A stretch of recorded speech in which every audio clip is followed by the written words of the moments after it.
আসসালামু আলাইকুম বন্ধুরা, তোমরা সকলেই কেমন আছো? আজকে তোমাদেরকে দেখাবো ধারা ও অধ্যায়ের অঙ্কগুলো তোমরা ক্যালকুলেটরের সাহায্যে খুব দ্রুত উত্তরগুলো কীভাবে বের করতে পারো বন্ধুরা।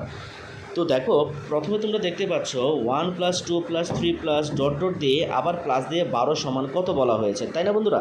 একটা জিনিস খেয়াল করো বন্ধুরা, এই অঙ্কটার ভিতরে কিন্তু কি নাই, কোনো স্কোয়ার নাই, কোনো কিউব নাই। তো এই ক্ষেত্রে তোমরা ঠিক এই সূত্রটি ফলো করবে। এই সূত্রটা ঠিক যেইখানে এন আছে, এনের জায়গায় লাস্টের যে সংখ্যাটা অর্থাৎ 12, শুধু এনের জায়গায় শুধু 12 বসাবা, আর কোনো কাজ নেই।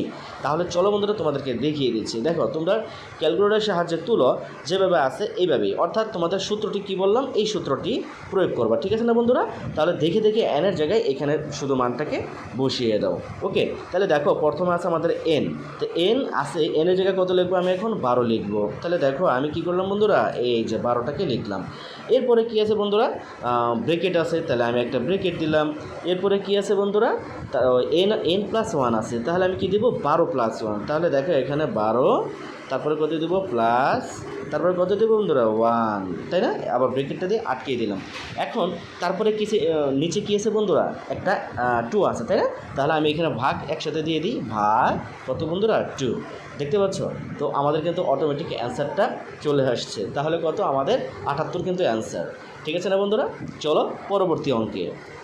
এরপরে দেখো অঙ্কটাতে কী রয়েছে, 1² + 2² + 3² অর্থাৎ এইখানে তারপরে 12 স্কোয়ার বলা হয়েছে, 12 স্কোয়ার বলা হয়েছে। ঠিক আছে বন্ধুরা?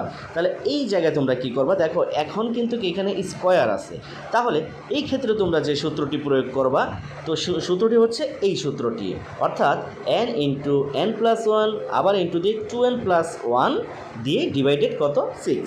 এইটা দেখে দেখে মানটাকে তোমরা শুধু জাস্ট বসিয়ে দিবা। কোন জায়গায়? শুধু এনের জায়গায় বসাবা। প্রথমে কী আছে বন্ধুরা? এন আছে, তাহলে আমাদের এখানে কত আছে বন্ধুরা? 12। দেখো লাস্টের ডিজিট কত? 12 স্কোয়ার কিন্তু দেওয়া, তাই না বন্ধুরা? তাহলে আমি প্রথমে কি মানে এনের জায়গায় কী বসাবো? 12। ঠিক আছে, তারপরে কী আছে বন্ধুরা? ব্রেকেট আছে একটা, তাই না? তাহলে আমি ব্রেকেটটাকে দিয়ে দিলাম। এরপরে কত আছে বন্ধুরা? দেখো n+1 আছে, তাই না? তাহলে কী হবে আমাদের? 12+1। তাহলে লেখো 12+1 বসে তো এই ব্রেকেটটাকে দিয়ে দিলাম। এরপরে কী আছে? আবার কিন্তু ইন্টু আছে, তাই না? ইন্টুতে কী আছে? 2n তুমি দেখতে পাচ্ছ। তাহলে আবার ব্রেকেট দাও, তাহলে ব্রেকেট দাও, ব্রেকেট কত? 2n। তাহলে 2-র সাথে 2, এনটা 2-র সাথে কী আকার আছে? ইন্টু আকার আছে। তাহলে 2 ইন্টু কত আছে বন্ধুরা? এনের মান কত আমরা জানি, ওই যে লাস্টের ডিজিট কত? 12। আমরা এখানে 12 দিয়ে দিলাম। ঠিক আছে না বন্ধুরা? এরপরে কত? তাহলে 2n এর পরে আবার +1 আছে, তারপরে প্লাস আবার সেই 1টাকে দিয়ে দাও, ব্রেকেট দিয়ে আটকিয়ে দাও। টোটাল যে মানটাকে আসলো এখানে আমরা কি ক্লিক করব? ডিভাইডেড ভাগ 6 দিব এখানে। এটার ভাগ কত বন্ধুরা? 6। এই যে দেখো আমাদের কিন্তু মানটা চলে আসছে। অর্থাৎ তোমরা এই সূত্রটার ভিতরে তোমরা শুধুমাত্র এই স্কোয়ারের ক্ষেত্রে এই সূত্রটি মানে এনের জায়গায় এই মানগুলো বসাবা, লাস্টের মানটা, আর স্কোয়ার সারা মানটাকে বসাবা ওই যেটা উপরে ফার্স্টে ভিডিওতে বললাম, অর্থাৎ n×n+1/2। তাহলে আমাদের অ্যান্সার কিন্তু চলে আসবে বন্ধুরা।